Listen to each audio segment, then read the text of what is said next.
श्री स्वामी समर्थ. नमस्कार मित्रांनो, माझ्या यूट्यूब चॅनलमध्ये आपलं पुन्हा स्वागत. श्री गणपती ही आद्य देवता, बुद्धिबळ आणि विवेकाची देवता आहे. अंगारकी चतुर्थीला व्रत केल्यास वर्षभरातल्या सर्व चतुर्थीचं फळ मिळतं आणि व्यक्तीच्या मनोकामना पूर्ण होतात असं जाणकार सांगतात. अंगारकी संकष्टी चतुर्थी व्रत कधी आहे, त्या दिवशी गणेशपूजनाची वेळ कोणती, चंद्र अर्ध्याची वेळ आणि चतुर्थीच्या व्रताचं महत्त्व काय आहे ते जाणून घेऊया. वैदिक दिनदर्शिकेनुसार कृष्ण पक्षातील चतुर्थी तिथी मंगळवार 25 जून रोजी पहाटे 1:23 पासून सुरू होईल. ही तिथी रात्री 11:10 वाजता संपेल. उदय तिथीच्या आधारे अंगारकी संकष्टी चतुर्थी व्रत 25 जून रोजी पाळण्यात येणार आहे. संकष्टी चतुर्थी मुहूर्त.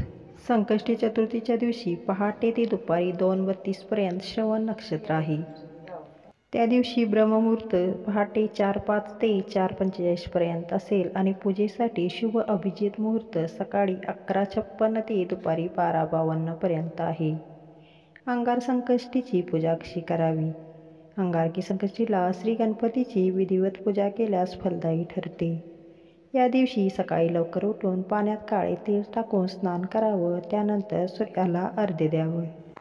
पूजेपूर्वी सर्वप्रथम तुपाचा दिवा लावावा. त्यानंतर ओम गणपतये नमः या मंत्राचा 108 वेळा जप करून व्रताचा संकल्प करावा. श्री गणेशाला प्रार्थना करावी. पूजा करतेवेळी लाल वस्त्र परिधान करावे. प्रथम पाण्यानं आणि नंतर पंचामृतानं म्हणजे दूध, दही, तूप, मध आणि साखरेच्या मिश्रणानं स्नान घालावं. त्यानंतर पुन्हा पाण्यानं स्नान घालावं.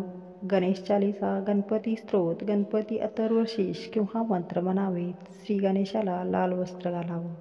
त्यानंतर मूर्तीला शेंदूर, चंदन, दुर्वा, फूल किंवा हार घालावा. धूप लावावा. त्यानंतर श्री गणेशाला मोदक, मिठाई, गूळ आणि फळांचा नैवेद्य दाखवा. नारळ आणि दक्षिणा द्यावी. कुटुंबियांसोबत श्री गणेशाची आरती करावी. गणपतीची पूजा करताना तुळशीचा वापर करू नये. अंगारकी चतुर्थीला पूर्ण दिवस उपवास करावा. व्रतानुसार सर्व नियमांचे काटेकोर पालन करावं. तसेच या दिवशी गरजू लोकांना धन आणि धान्य दान करावं. गाईला अन्न किंवा हिरवा चारा खायला द्या.